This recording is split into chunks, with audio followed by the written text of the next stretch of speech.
নমস্কাৰ আপোনালোক সকলোকে মোৰ ইউটিউব চেনেল ডিপি ইনফো গাইডৰ এই গুৰুত্বপূৰ্ণ ভিডিঅ'টোলৈ স্বাগতম জনাইছোঁ।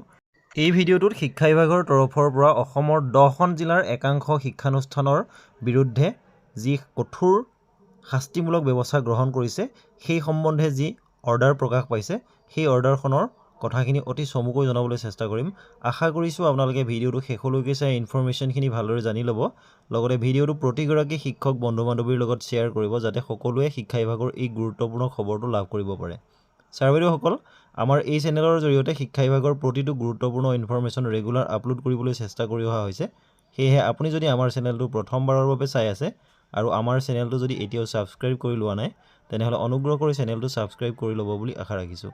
তেনেহ'লে আহকচোন ভিডিঅ'টোৰ মূল কথাখিনিলৈ আগবাঢ়োঁ।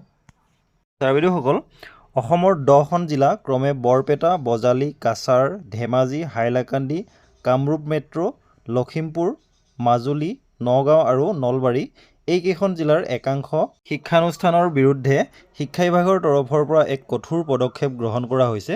আপোনালোকে এই অৰ্ডাৰটোলৈ লক্ষ্য কৰিলে দেখা পাব এই অৰ্ডাৰটো 22/3/2025 তাৰিখ অৰ্থাৎ আজি জাৰি কৰা হৈছে। ইয়াত এই 10খন জিলাৰ একাংশ শিক্ষানুষ্ঠানৰ বিৰুদ্ধে এই ব্যৱস্থা গ্ৰহণ কৰা হৈছে।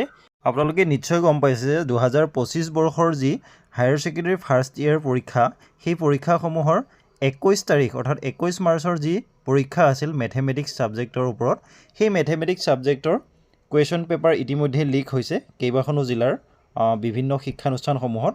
সেই শিক্ষানুষ্ঠানসমূহ হৈছে বৰপেটা জিলাৰ আজাদ আঞ্চলিক জাতীয় বিদ্যালয় পালহাজী, বজালী জিলাৰ Bajali academy of excellence senior secondary school Pathshala, Cachar ডিষ্ট্ৰিক্টৰ Edith Douglas HS school presidency senior secondary school, Dhemaji জিলাৰ NCD senior secondary school, Subidya REM HS school, Paschim Jonai senior secondary school, Hailakandi জিলাৰ Hailakandi science senior secondary school, Kamrup মেট্ৰ'ৰ doctor Bhabendranath Saikia senior secondary school, Lakhimpur জিলাৰ Bogalmora academy senior secondary school, মাজুলীৰ বিবেকানন্দ বিদ্যালয়, নগাঁৱৰ Bogoriguri advance academy senior secondary school, ULFA বেটা senior secondary school, SaaS international model school আৰু নলবাৰী জিলাৰ এম্বিচিয়াছ senior secondary school.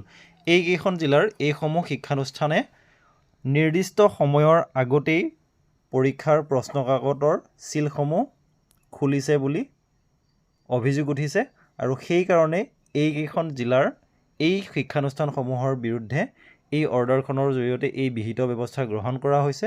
আৰু ইয়াত কোৱা হৈছে যে যিহেতু বিদ্যালয়সমূহৰ সংশ্লিষ্ট সকলো পৰিদৰ্শকক আইনী ব্যৱস্থা গ্ৰহণ কৰিবলৈ ওপৰত উল্লেখ কৰা প্ৰতিষ্ঠানসমূহৰ বিৰুদ্ধে তৎক্ষণাত FIR দাখিল কৰিবলৈ বৰ্ডে পৰামৰ্শ দিছে আৰু সেয়েহে আৰক্ষীৰ তদন্তৰ ফলাফল লাভ নকৰালৈকে এই শিক্ষানুষ্ঠানসমূহৰ সকলো ধৰণৰ কাম কাজ তাৎক্ষণিকভাৱে কাৰ্যকৰী হোৱাকৈ স্থগিত ৰখাৰ অৰ্ডাৰ দিয়া হৈছে।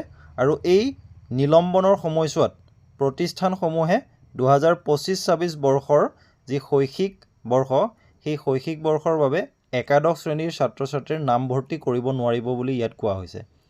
অৱশ্যে ইয়াত কোৱা হৈছে একাদশ শ্ৰেণীত ইতিমধ্যে অধ্যয়ন কৰি থকা ছাত্ৰ ছাত্ৰীসকলে 2025 বৰ্ষত যিসকলে পৰীক্ষাত অৱতীৰ্ণ হৈছে সেই ছাত্ৰ ছাত্ৰীসকলে এইকেইখন শিক্ষানুষ্ঠানত নিজৰ অধ্যয়ন অব্যাহত ৰাখিব পাৰিব।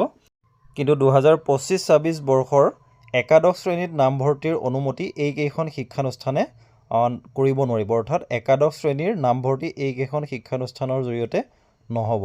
দ্বাদশ শ্ৰেণীত অধ্যয়নৰত শিক্ষাৰ্থীয়ে অৱতীৰ্ণ হ'ব পাৰিব এই পৰীক্ষাত। গতিকে ছাৰ বাইদেউসকল, এই গুৰুত্বপূৰ্ণ কথাখিনি এই ভিডিঅ'টোৰ জৰিয়তে চমুকৈ জনাবলৈ চেষ্টা কৰিলোঁ। চাই থাকিব শিক্ষা বিভাগৰ প্ৰতিটো গুৰুত্বপূৰ্ণ ইনফৰমেশ্যনৰ বাবে আমাৰ YouTube channel DP info and guide. ধন্যবাদ।